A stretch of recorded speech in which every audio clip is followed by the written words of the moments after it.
Hello again guys, welcome back to the channel. In today's video we're back for another Mach Loop Time Trial, once again putting an aircraft through its paces around the Mach Loop and seeing what sort of time it can achieve. The aircraft that you can see in front of you is once again one of my all-time favourite aircraft. It is of course the Lockheed F104G Starfighter. More specifically, this aircraft is the F104G flown by the German Navy, and the particular model that you can see in front of us today is made by Sim Skunk Works. A lot of you may now be more familiar with Sim Skunk Works as they fairly recently released their rather excellent Fiat G91 for Microsoft Flight Simulator, but what some of you may not be aware of is that Sim Skunk Works have actually been making some very nice add-ons for quite a long time now, and the F104 is one of those add-ons. Anyway, I think today's run should be an interesting one. A little bit like the Lightning, the F104 is basically a jet engine with a pair of very small wings attached to it. So it should absolutely fly down the straights, but I think it's really going to struggle quite a bit in the turns. Also, as you'll see for yourself, the conditions during the run today were pretty atrocious. The visibility was really low, but as I say, it did add to the overall challenge. The weather that you'll see from the internal cockpit views is what I actually had to carry out the run in. For some reason the weather didn't quite record correctly when filming the external shots of the aircraft. Anyway guys, as I said, it should be quite an interesting run. I do hope that you enjoy it. If you do, please consider giving the video a like and subscribing to the channel. If you have any comments or questions for me, please leave them down in the comments section below. But now let's get the F104 up in the air and continue with the video. So as I mentioned, in front of us we have the Lockheed F104G Starfighter. The F104 was a single-engine supersonic interceptor aircraft, which was also used extensively as a fighter-bomber during the Cold War. Created initially as a day fighter by Lockheed as one of the Century series of fighter aircraft for the United States Air Force, the F104 was later developed into an all-weather multi-role aircraft, and ultimately went on to be produced by several other nations, seeing widespread service outside of the United States. The F104 came into existence as a result of Korean War combat pilots asking for a more lightweight, simplistic aircraft with maximum altitude and climb performance capabilities, and on the 4th of March 1954 the Lockheed XF104 took to the skies for the first time. The aircraft went into service with the United States Air Force in 1958, and only a few months later it was pressed into action during the Second Taiwan Strait Crisis. The aircraft also saw service during the Berlin Crisis of 1961, and it flew over 5,000 combat sorties during the Vietnam War. Whilst the aircraft's time with the United States Air Force was brief, the Starfighter found much more lasting success with other NATO nations. Western Germany was one of the first NATO nations to select the F104 as its primary fighter aircraft, and Canada, the Netherlands, Belgium, Japan and Italy all followed soon thereafter. The European nations actually went on to form a construction consortium that was the largest international manufacturing program in history up to that point.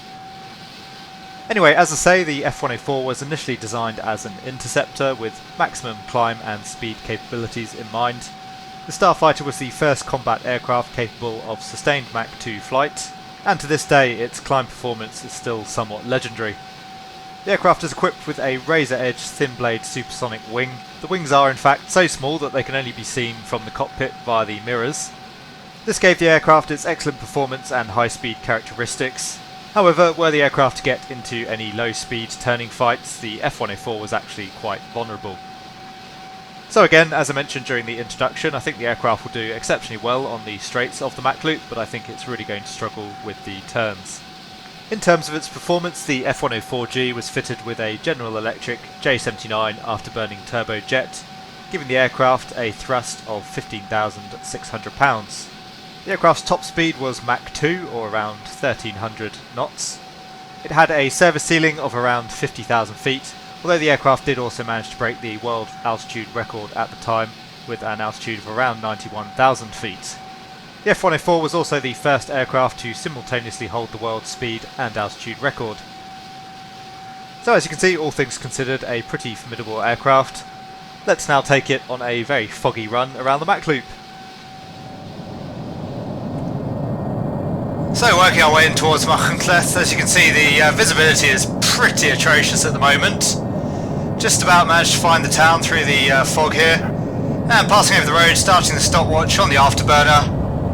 We'll follow the river, as that's really the only current visual landmark I can actually make out. Obviously, it goes without saying this run's going to be a little bit trickier than normal, but we'll do our best. So just coming up on V&E now, we'll come back off the afterburner, we don't want to bust through that. And continuing to follow the river, it looks like we're just about to start the curve around towards the north. Again, can really barely see anything in front of the nose here. Bit of buffeting as well now from the aircraft, so we won't go any higher on the speed just for now. And we'll come back on the afterburner briefly as we get pointed towards the hill before we turn through Dinas Mouth 3. Off the afterburner again, speed again nearly at maximum. You can see the hill dead ahead of us, so the turn for Dinas Mouth 3 is just off to the left of that. We'll start coming around the corner now. This would definitely be a tricky run if I hadn't already done it a few times.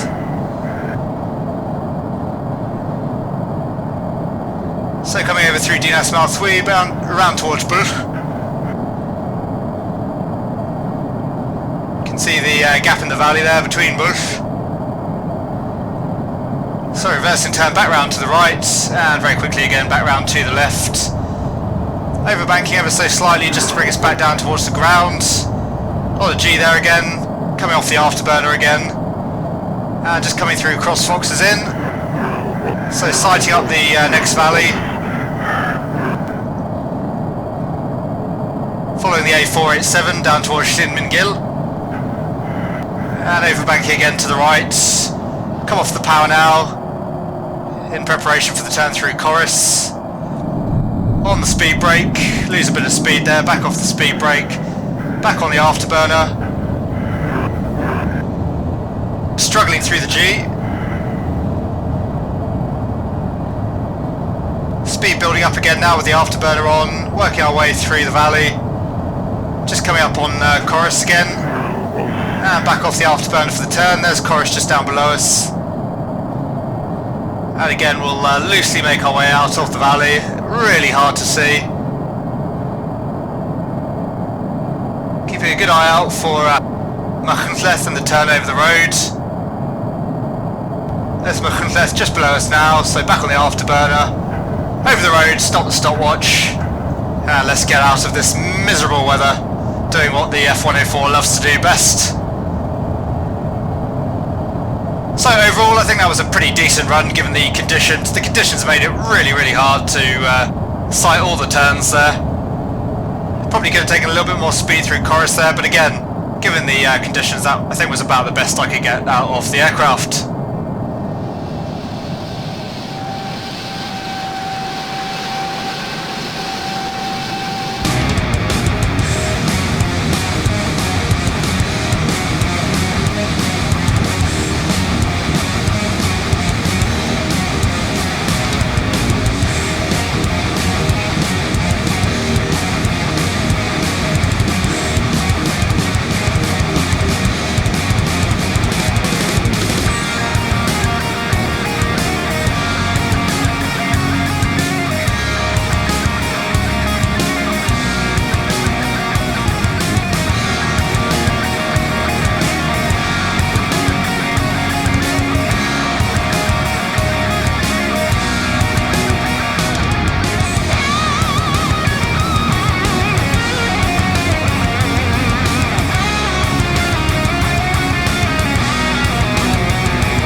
So there you go guys, pretty tricky conditions, but we did manage to get the F104G around the Mach Loop in one piece. The aircraft managed a time of 2 minutes 40.66 seconds, which as you can see puts it well down at the bottom of the leaderboard in terms of the jets. Quite surprising, I have to say. I didn't think that the F104 would be a particularly strong contender in the turns, but I thought, like the Lightning, the aircraft would probably make up for this on the straight sections of the run with its high top speed. Of course though, the conditions certainly didn't do it any favours. There's probably at least another 10 seconds in the time there if we just had a clear day. But we deal with what we're given, and that was more or less the best time that I could drag out of the aircraft with such limited visibility. Anyway guys, as always, I do hope that you enjoyed the video. If you did, please consider giving it a like and subscribing to the channel. If you have any comments or questions for me, please leave them down in the comment section below. And as always, if you have any suggestions of aircraft that you would like to see put around the Mach Loop, please leave those down in the comment section for me as well. Once again, I do hope that you enjoyed the video. Thanks very much, and I'll see you all again soon.